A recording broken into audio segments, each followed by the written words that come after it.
Hi, my name is Dr. Jeffrey T. Evans. I get you. It is tough when decisions can cause us to win or fail in life. However, we cannot stagnate. We need to open those doors of opportunity to grow and become a better person.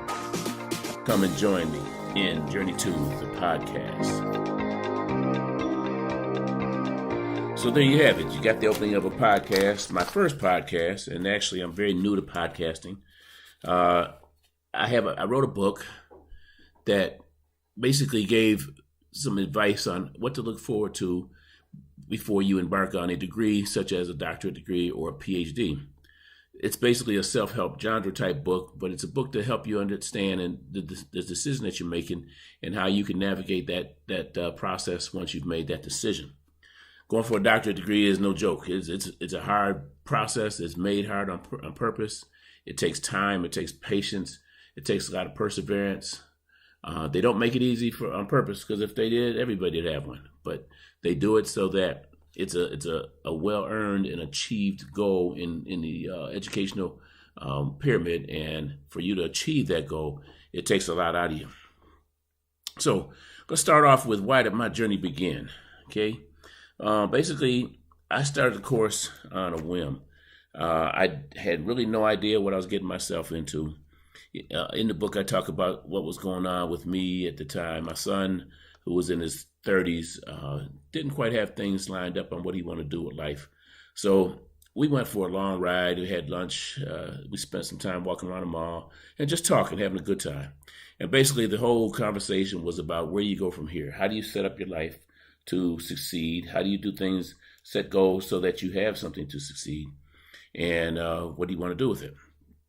So for me, I had no intentions. I was 52 years old. I had no intentions of going back to school. I had achieved my master's degree. My employment was not getting close to retirement, but I could start talking about retirement. So my game plan was to get my son all ready to go to school, and what I ended up doing was convincing myself to go back to school. So that particular day, I went back to my where I was living at the time, and I jumped on a computer. It was late Saturday night. I found this email I had received from the University of Phoenix. I took that email, filled out the necessary questions on it, and I sent it in. On Monday morning, literally, when I was getting out of my car going to work, I got a call from a counselor from the University of Phoenix. And they obviously talked to me about, are you ready to embark on this degree? And, have you done any research on it, yada, yada. Really, I hadn't. I had no idea what I was getting myself into. I knew dissertations were gigantic gigantic papers, and that they took a lot of work, but I didn't know much about it. I did know about the curriculum I was trying to get into. It was healthcare administration.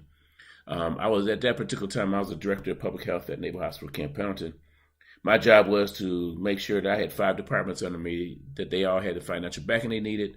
My job was also to help them make final decisions and to represent them on the board of directors. The degree that I was aiming for would give me a little bit better knowledge of what all the rest of the directors at the table were talking about. You had a director of medical services, you had a nursing services, you had financial services, you had surgical services, you had, so you had other directors that spoke of different things other than prevention and public health. And by learning public health administration, I would get a pretty good insight as to what others at the table were talking about. So anyhow, I went ahead and filled out the paperwork. And next thing I know, I was in what they call the boot camp class. And that boot camp class was basically a time management class. They hit you with a bunch of assignments. It was a 3-week course.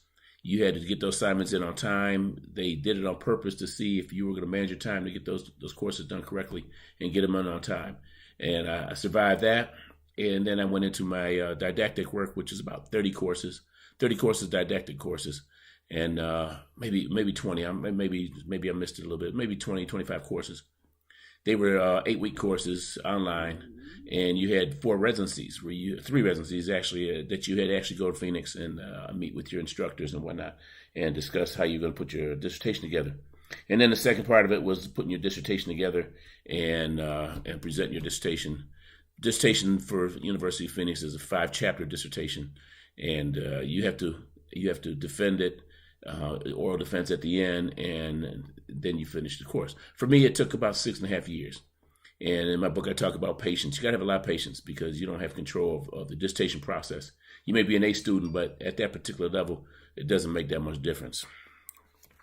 So anyways, in the book, the main purpose of that book is how to make an informed decision, how to make that informed decision to change your life.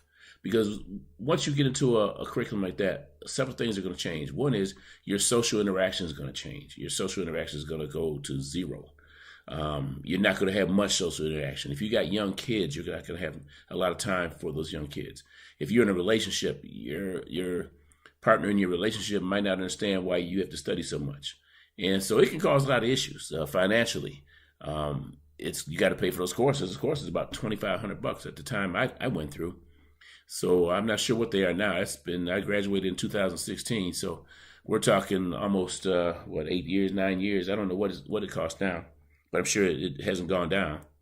So you're making a large financial decision. You're making a decision that's going to affect your life immensely, your work life, your social life, your family life, and those decisions need to be looked at very seriously. And someone needs to tell you about those before you get yourself into it.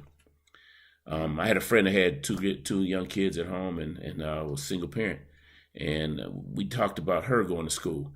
Needless to say, she's a very strong-willed individual. She did finish her doctorate degree a couple months ago. She sent me a picture of her with her robe on and with her degree in her hand. And I was so proud of her. She challenged herself. She was able to maintain a family life and finish her degree.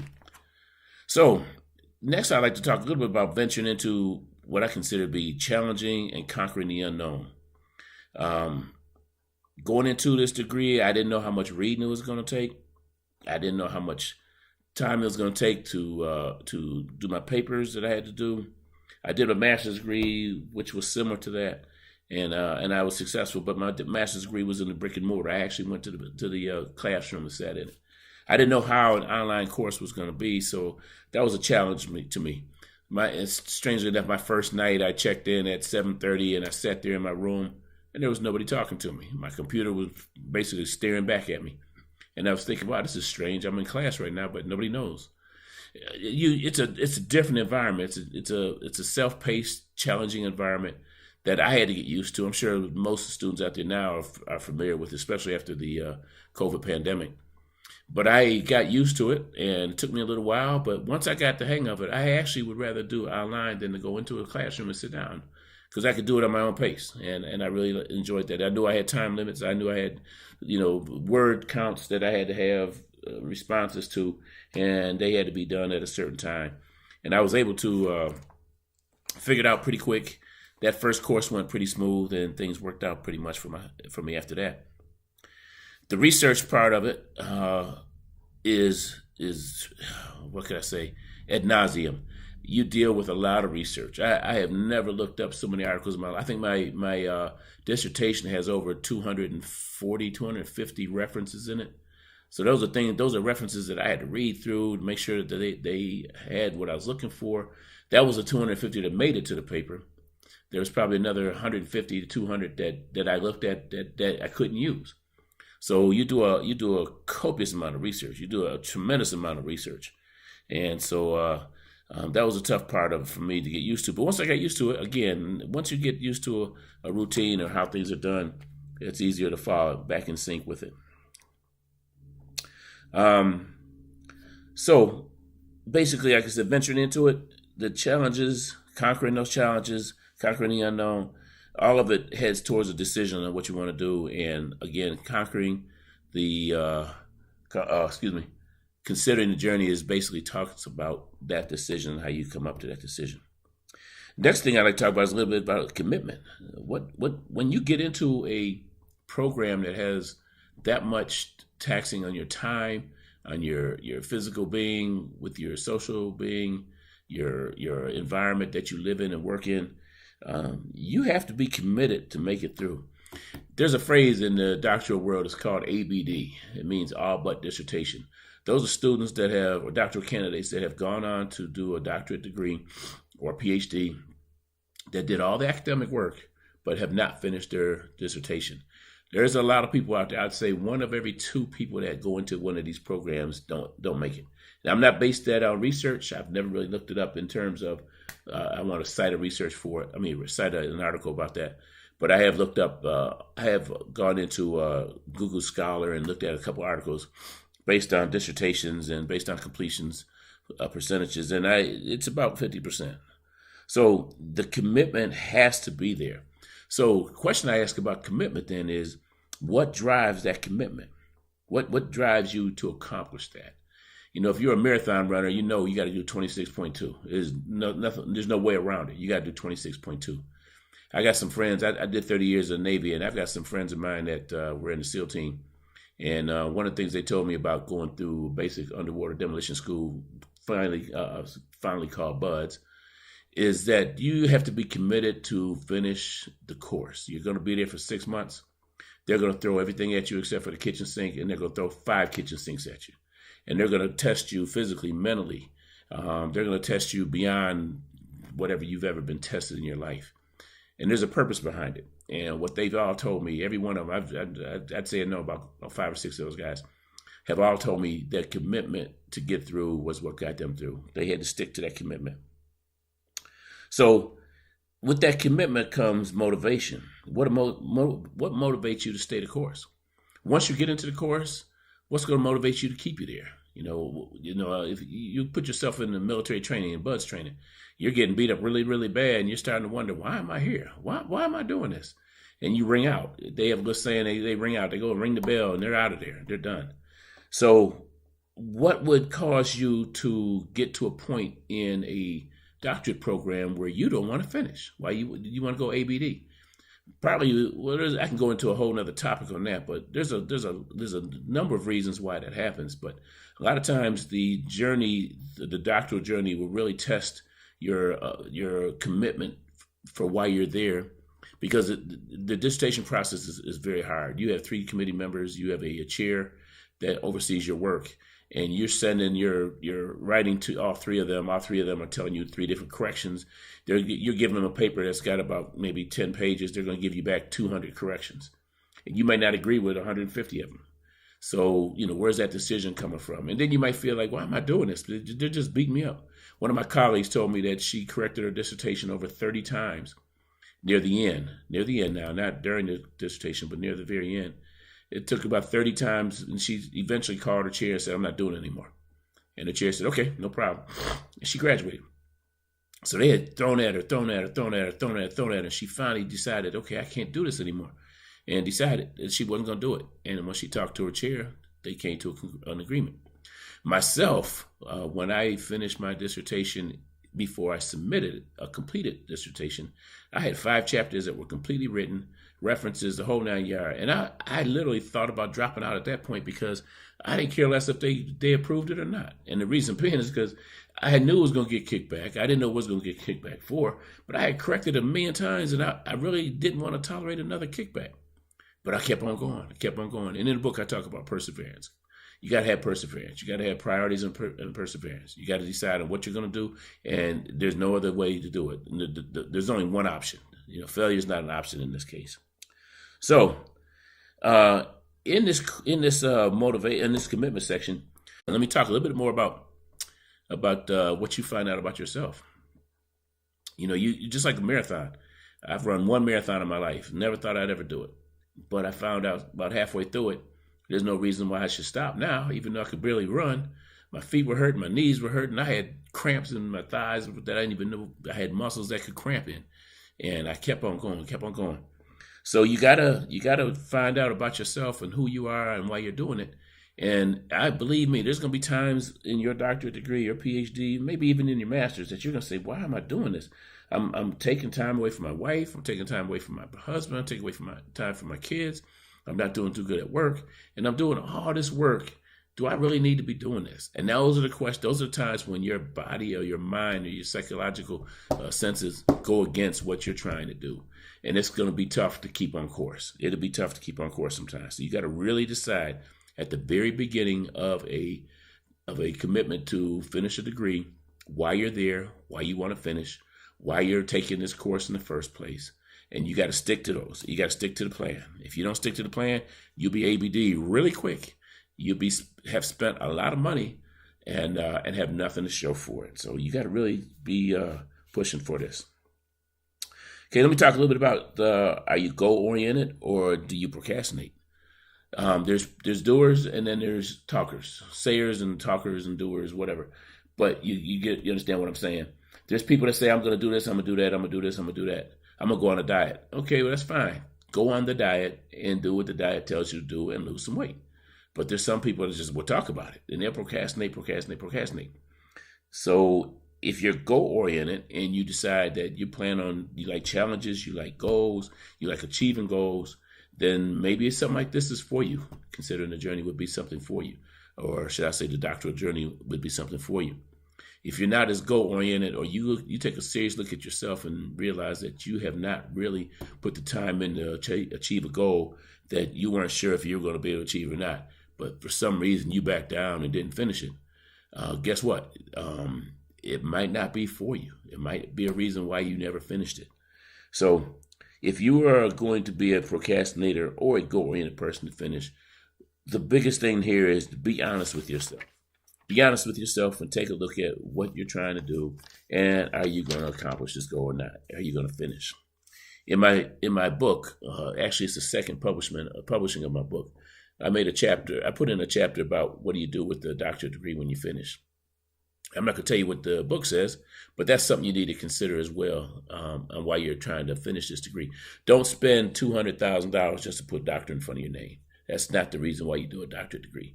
I have some friends that I really believe that, and they were willing to do that.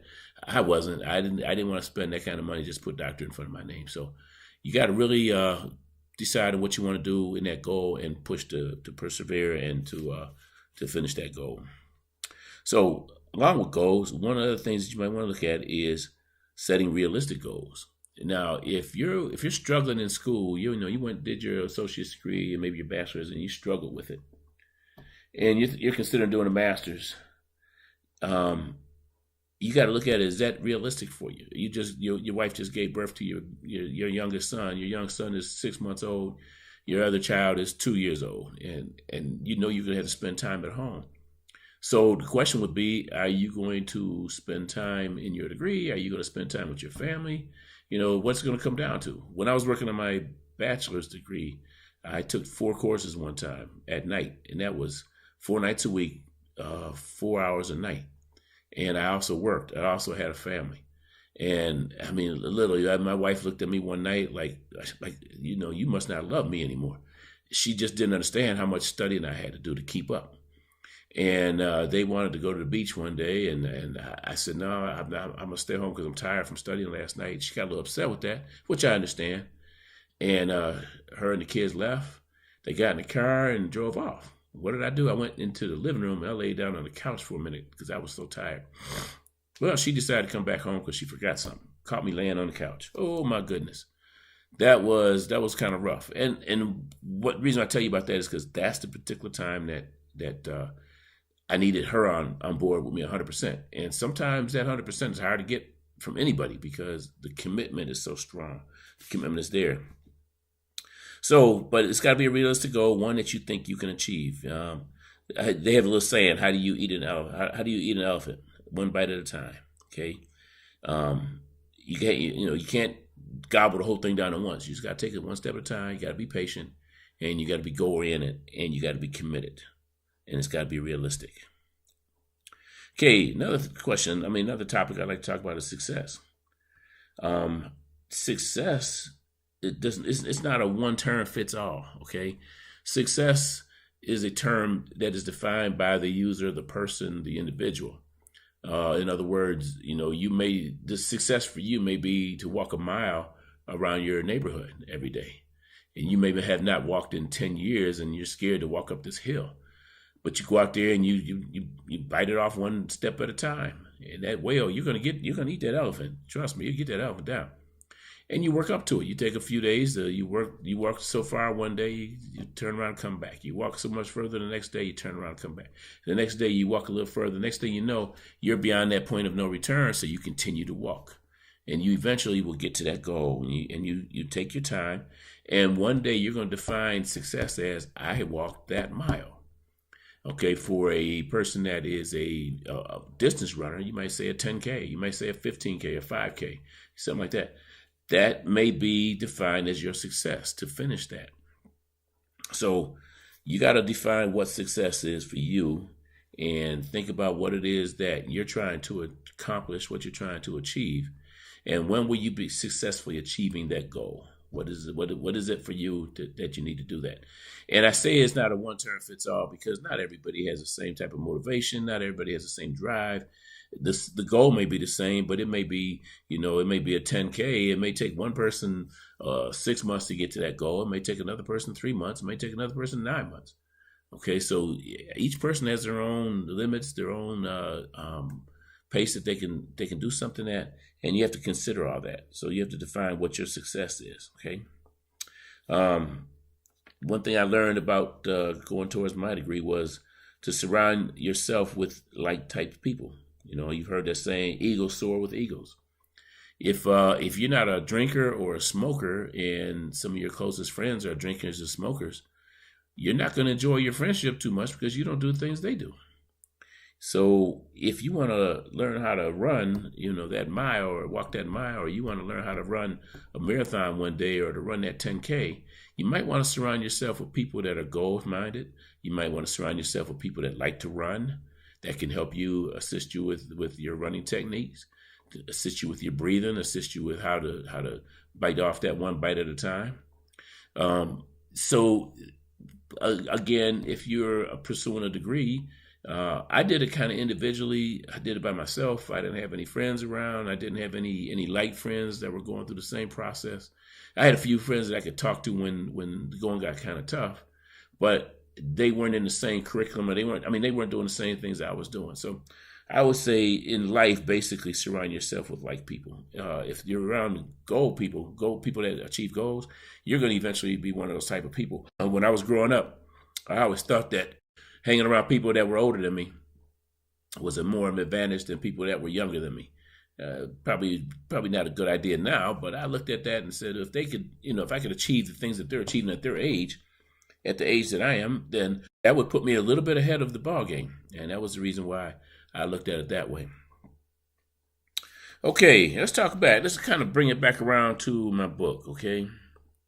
So I put the book together. My goal was to publish a book. My big goal is to walk into Barnes and Nobles one day and see my book sitting on one of those tables, a new bestseller or something like that. That would be one of my goals. I don't think I'm ever going to get there, but nevertheless, it is a goal that I have, and I also wanted to publish a book. When you do a doctorate degree, one of the things they say is that you should get published. You need to try to get published one day, and I'm not sure if they were talking about a research type paper or a scientific paper or what. I took that definition as being something like a book. And so that's the reason why I wrote this book. I wanted to get published. I wanted to have a book, out there somewhere that I could call my own. Again, let's talk a bit about commitment. I put that in the book. Push through until you finish. Write that book. It takes one sentence at a time. Sit down and write. Put your mind to it. You can do anything you want. One of the questions I get a lot of times is, how long did it take me to write my book? I honestly can't say I remember exactly how long it took me. I would say maybe about a year, because I didn't have everything written, everything in my head at the same time. But what I did was I had two other people that were going to help me write the book about their experiences as well. And one was teaching 5 classes, so he was really busy. The other one, she was teaching as well and had a job, so they didn't have time to really put things on paper. And I understand that. I have no problem with that. So I went ahead and wrote the book. So to my advantage, I look at that book as being an easy book to read. It's only 76 pages. It's a short book. You could probably do it in one sitting. You could do it in maybe 2 sittings. And it's kind of one of them books you throw in your briefcase and keep around. So when you get the motivation, you need to step up your game a little bit, or you need some motivation. That book can help you do that. You go back in there and say, okay, well, this guy did it. And he tells me about his trials and tribulations. I'm seeing the same trials and tribulations myself. So that was part of my goal in putting that book together, make it short and readable. Then I looked at it and my goal was attained. I sent it off to a publisher one day. A couple weeks later, I got a couple books in the mail, and I jumped for joy. I finally finished my goal, my personal goal, to get my book out there. My last set of goals is to get recognized through marketing and promotions, which I would tell you and be the first to tell you it costs some money. It's kind of expensive. Again, it wears on your commitment. Is a commitment there to finish? Do I have enough money to finish? Things like that. The big goal now is to get into a traditional publishing company, and I'm on the brink of doing that hopefully doing it right now. I'm working on that right now, and hopefully that'll come through sometime soon. Okay. Again, last thing I want to talk about is, when do you consider your goal attained? And again, that comes down to how you define success. What are you looking for as your end state? Is your end state going to be what you want it to be? Are you going to be able to accept if it's not what you want it to be? Would you be able to accept it? Is it something? Are you in the ballpark? I mean, it's not going to be perfect. It's not going to be exactly what you wanted. It's going to be something similar, but it won't be what you want. I have a little saying also, like when you write a dissertation, your goal might be the same way. You might plan on building a house and end up building a boat. You don't know sometimes you don't know what the end state's going to be or end game is going to be. So you want to be as close to it as possible, but you want to be able to be flexible in the event that you might have to change something along the way. And I guarantee you, writing a dissertation, I had a game plan from day one. My game plan must have changed 10 times before I finally came up with what I wrote my dissertation about. And needless to say, the interesting thing is the topic of my dissertation that I finally took to my computer was given to me basically in a conversation with my cousin and her husband and my mother. We went to a restaurant in my hometown of Buffalo, New York. We sat down, we ate, we talked. And during that conversation, I mentioned I was working on my dissertation and what I was going to do with my dissertation. And my cousin's husband said to me, why don't you interview this group of people? And that was a lot different than what I had planned. And if you look at my dissertation now, if you go up in ProQuest and you find my dissertation, guess what? That's what my dissertation is about. That's exactly how my dissertation was written. So my boat changed into a house, or my house changed into a boat. And I was flexible enough to understand that. I rolled with it. I rolled with the punches, and everything came out pretty good. I can't complain with it. So be flexible. Be willing to accept failure along the way, but change failure around. I'll talk about it in my next podcast, but I have a thing called the TAN philosophy. I'll talk about that. And I think that's pretty much. I think I covered pretty much everything I wanted to cover in this podcast. Again, this is my very first podcast. I've got a little bit of a sore throat, so I may sound a little heavier than I normally do. And this is my first shot at it, and I've got a couple more scheduled, about 11 more scheduled. So I hope you tune in again. My website is www.drjtevans.com. If you get a chance, look it up. Take a look at that book, okay? All right, everybody, I really appreciate you taking the time to listen to me. And you all have a good day, and take care now. I'm off. Follow Journey 2 Podcast with Dr. Jeffrey T. Evans on Spotify and Apple Podcasts. Get a copy of the book Considering the Journey through Amazon and other digital channels worldwide, or visit www.drjtevans.com.